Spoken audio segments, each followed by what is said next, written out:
बोलिए सर, मैं एडिट कर रिजल्ट फुल अनाउंस ऑफिशियली हो गया क्या? मैंने सर्च किया तो फाइनल पोजीशंस आ गए हैं क्या? सर अभी तक नहीं आए हैं नहीं उन्होंने, आया, हाँ वही वैसे तो ठीक है। आए हैं लेकिन कंप्लीट रिजल्ट्स अभी भी कंप्लीट लोग रिजल्ट जो नहीं है आया, वो दैट्स व्हाट मेरा भी वही था कि मैं सोचा कहीं आप दो लेटेस्ट चार कहीं। ही रह गए हैं वैसे, ओके, ऑलमोस्ट आ बट गए। ऑफिशियली ये नहीं आया कि ये है फाइनल रिजल्ट, ऐसा तो नहीं आया ना? नहीं ऐसा नहीं आया, ऐसा अभी तक नहीं आया। ठीक। अस्सलाम वालेकुम, नमस्कार, सत श्री अकाल एंड गुड इवनिंग। मैं हूं अर्ज़ू काज़मी और आप हमेशा की तरह से देख रहे हैं पॉइंट ऑफ व्यू। हमारे साथ हैं जी कर्नल एस डैनी, बहुत दिनों के बाद सर आए, बहुत शुक्रिया सर, क्या जवाब है, thank you so thank you much. Aarti ji, pleasure to be back on your show. Thank you so much sir, and I hope कि अब हम आपको देखते रहेंगे। श्योर। और सर क्या देख रहे हैं आप इलेक्शंस में? हर बार इलेक्शंस होते थे पाकिस्तान में और रिजल्ट्स चेंज किए जाते थे, बात कही जाती थी इस्टेब्लिशमेंट, एजेंसीज, आर्मी चेंज कर रही है। इस बार लगता है कि रिजल्ट्स चेंज नहीं किए हैं लेकिन फिर भी इमरान खान नहीं जीतते दिखाई दे रहे, जबकि उनके लोग एज अ इंडिपेंडेंट कैंडिडेट्स बहुत सारे जीते हैं। क्या लग रहा है आपको, इस बार आर्मी बैकफुट पे गई है या क्या हुआ है? देखिए आरजू जी, जनरली जो हर जगह पर जब बात यही हो रही है कि पाकिस्तान आर्मी को एक बहुत बड़ा धक्का लगा है, शायद वो पहली बार इलेक्शन हारे हैं। और ऐसे एक नैरेटिव अभी है हर जगह पर, हमारे यहाँ पे भी है, शायद आपके वहाँ पे भी है, और आई थिंक वर्ल्ड के जितने भी मीडिया एजेंसीज में यही बात हो रहा है। लेकिन मैं उसको थोड़ा सा डिफरेंट देखता हूँ। मैं ये मानता हूँ कि पाकिस्तान आर्मी हारी नहीं है।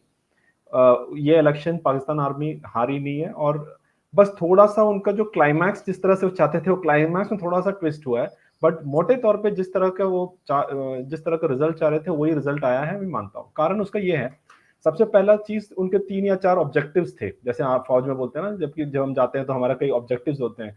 तो पाकिस्तान आर्मी के लिए भी ये एक ऑब्जेक्टिव टाइप ही है उनके लिए, मानो चाहे वो पॉलिटिक्स हो चाहे वो ऑपरेशन हो। तो पॉलिटिक्स में उनका इस पर्टिकुलर केस में मेरे हिसाब से 3 या 4 ऑब्जेक्टिव्स थे उनके। सबसे पहला ऑब्जेक्टिव तो उनका बहुत क्लियर था कि इमरान खान साहब को किसी भी हालत में वापस पाकिस्तान के प्राइम मिनिस्टर नहीं बनाना है। तो उसके लिए उन्होंने क्या किया, उन्होंने इलेक्शन से पहले ही उन्होंने सब कुछ कर दिया था। तो वो उन्होंने जैसे बोलते हैं ना, प्लेयर को गेम से ही हटा दिया। तो उन्होंने वो केस डाल दिए, लगा जो यू नेम इट, सारे केसेस लगे हैं, देशद्रोह से लेके करप्शन से लेके वो अन इस्लामिक मैरिज एक्ट से लेकर सब कुछ डाल दिया। और इतना ज्यादा डाल दिया कि वो भी बाहर निकल नहीं सकते, मतलब जब तक कहीं कोई और गेम शुरू ना हो। तो एक तो उन्होंने before the game started he, election से पहले उन्होंने वो कर दिया। उसके साथ ही पीटीआई के जो सिंबल है, बैट बल्ला, जो वो सब चीजें हटाने के बाद, तो पीटीआई को भी, जो एक एंटिटी या पार्टी कहते हैं, उसको भी उन्होंने इस पूरे गेम से हटा दिया।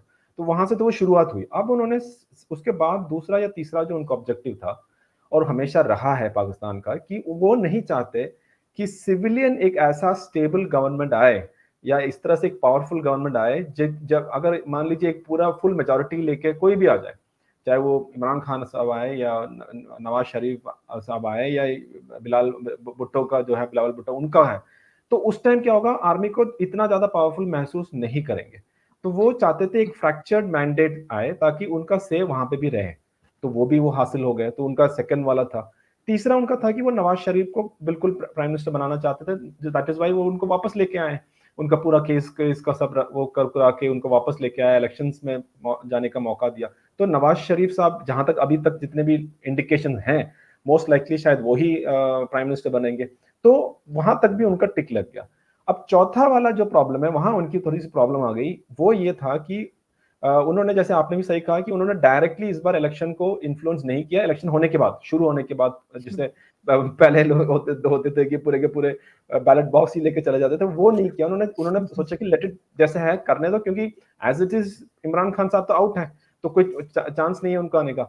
लेकिन वहां पर उनको थोड़ा सा गेम में उनका प्रॉब्लम ये हुआ कि जितना सीट इमरान खान के पीटीआई के वालों इंडिपेंडेंस को मिला है, मेरे ख्याल से 100 के आसपास मिला है, और जितना सीट नवाज शरीफ के पार्टी को मिला है, पीएमएलएन को, कि अबाउट 80 के आसपास है, ये उल्टा हो गया। अब मान लीजिए अगर नवाज शरीफ को 100 मिलता और पीटीआई को 80 मिलता, तो ये इतना ज्यादा बवाल नहीं होता।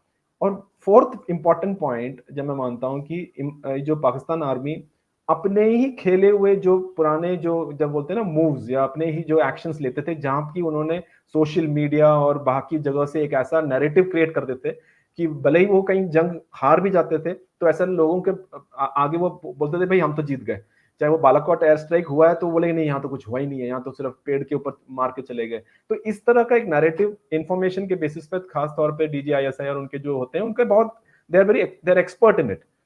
इस बार क्या हुआ, पीटीए के जितने लोग थे तो उन्होंने उस सोशल मीडिया के जो यंगस्टर्स थे उन्होंने उस नैरेटिव को पूरा ही बदल दिया कि जैसे ही रिजल्ट आने शुरू हो गए तो उन्होंने भाई हम तो जीत गए जीत गए जीत गए करके वो पूरा नैरेटिव वैसा चलना शुरू हुआ।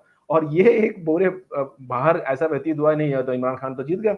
और जब सीट आया तो 80-100 के आसपास उनका उनका भी कोई ऐसा नहीं है कि वो उनको मेजोरिटी मिली है, लेकिन 100 उनको मिला और बाकी उनका 80। और तो ये जो इसलिए आप देखेंगे नवाज शरीफ को भी 10-12 घंटे के बाद ही वो आके अपना उन्होंने अपना जो जो इनिशियल जो उनको समझ में नहीं आ रहा था कि क्या हुआ। तो अगर इनको पता था कि इस तरह का एक प्लान है, वो पहले ही बोलते थे हम तो जीत गए, हमारा कोई प्रॉब्लम नहीं, हमारा तो पहले से एक जैसे आप बोल रहे हैं पीडीएम 2 का ही प्लान था, इस तरह का एक कॉलिशन गवर्नमेंट जो अभी बात कर रहे हैं वो कि सबको लेके जाएंगे, तो वो पहले ही वो ऐसे बोलते थे। तो वहां जो फोर्थ पॉइंट है जो नैरेटिव वाला, वो पाकिस्तान आर्मी ने प्लान नहीं किया था कि इस तरह का एक नैरेटिव बन जाएगा कि लोग जो है जो यंगस्टर्स जो बैठे हुए मतलब और कोई काम तो मतलब शायद होता नहीं होगा सोशल मीडिया पे बैठे हुए, और उन्होंने वहां पर पूरा वायरल कर दिया कि भाई हम तो जीत गए हम जीत गए, हमारा जो है अभी अभी उन्हीं के मुंह से निकला है कि रिगिंग हो गई, हमारा जो है हमारा वोट इतना नहीं था, ये सब चीजें। तो वहां थोड़ा सा उनको ट्विस्ट हुआ है। लेकिन ओवरऑल मैं अभी भी मानता हूँ आरजू जी दैट पाकिस्तान आर्मी ये इलेक्शन हारी नहीं है।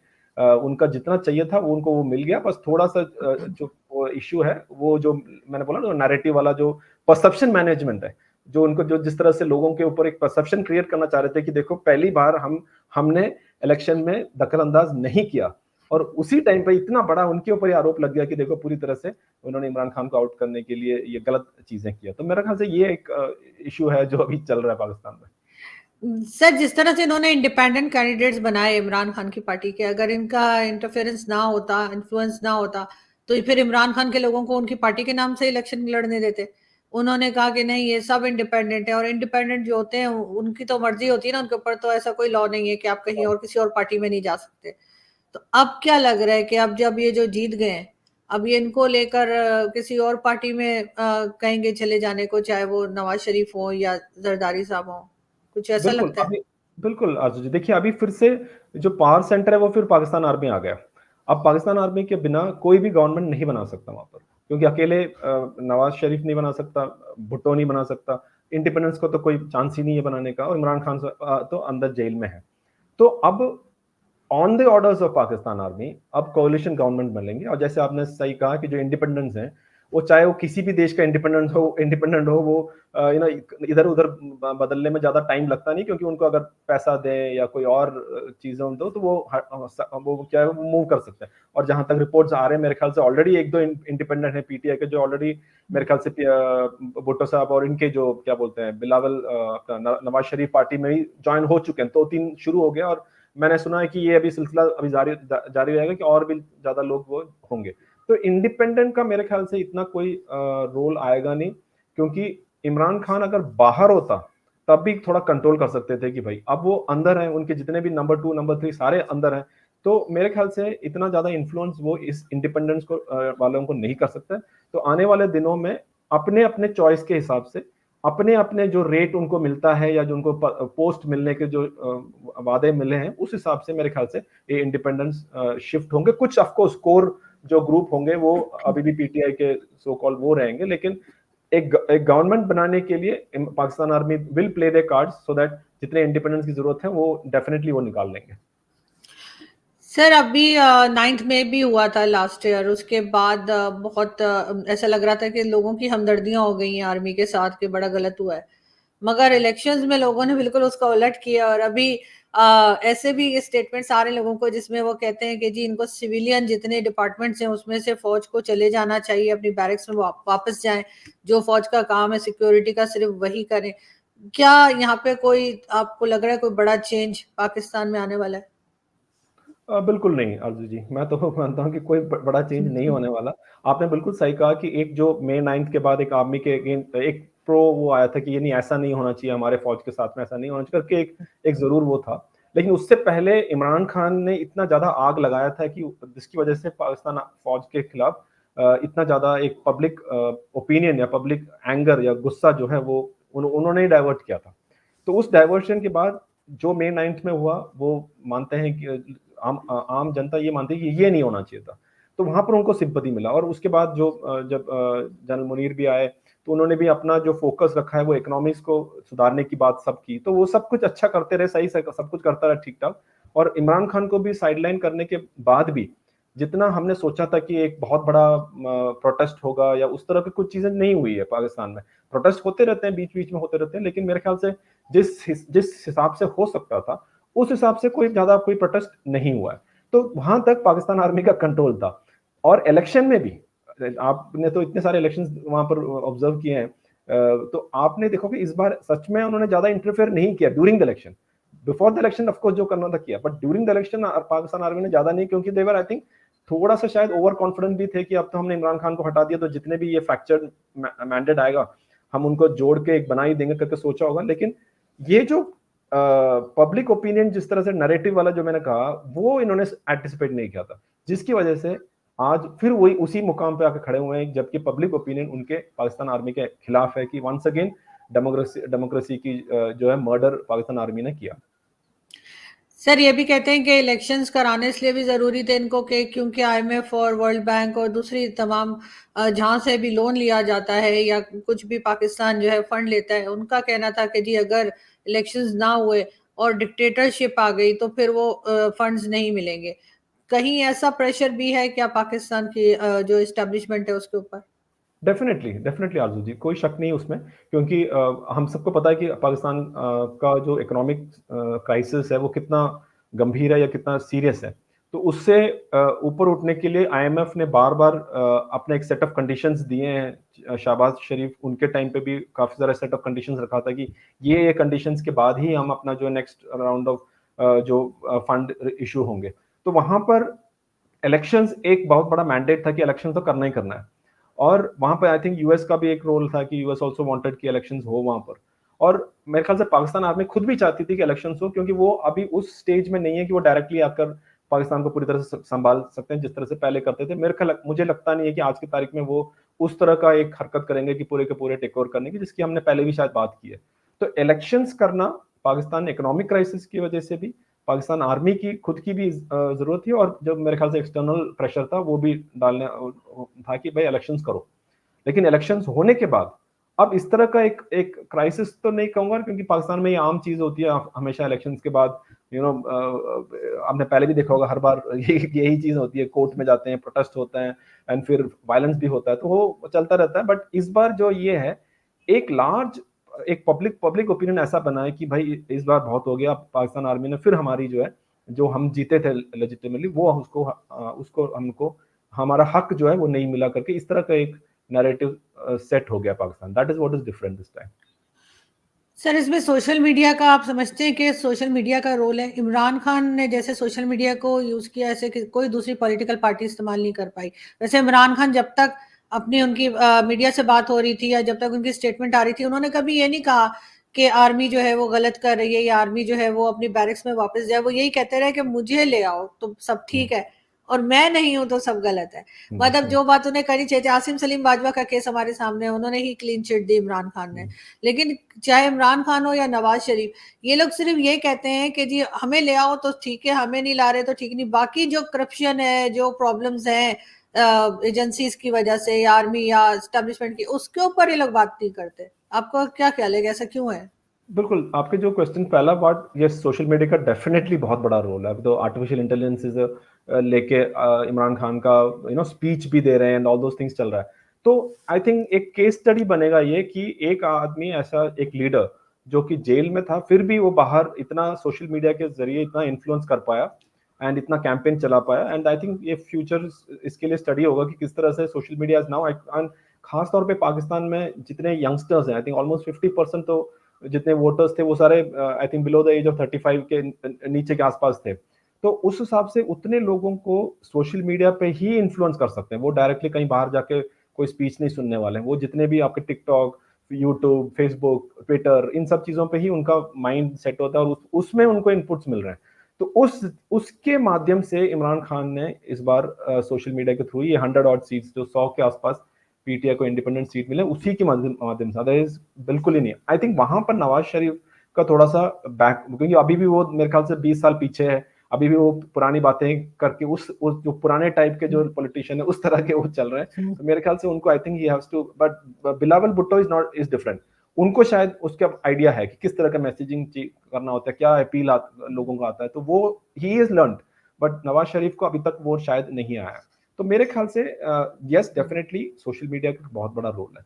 जहां तक आपका दूसरा क्वेश्चन था कि अगर एक आएगा तो मुझे ले आओ तो मैं सब कुछ ठीक कर दूंगा, तो मुझे जो लगता है वहां पर जो पाकिस्तान में चलता है कि अगर मैं आ गया तो ठीक, अगर मैं नहीं आया तो कोई नहीं।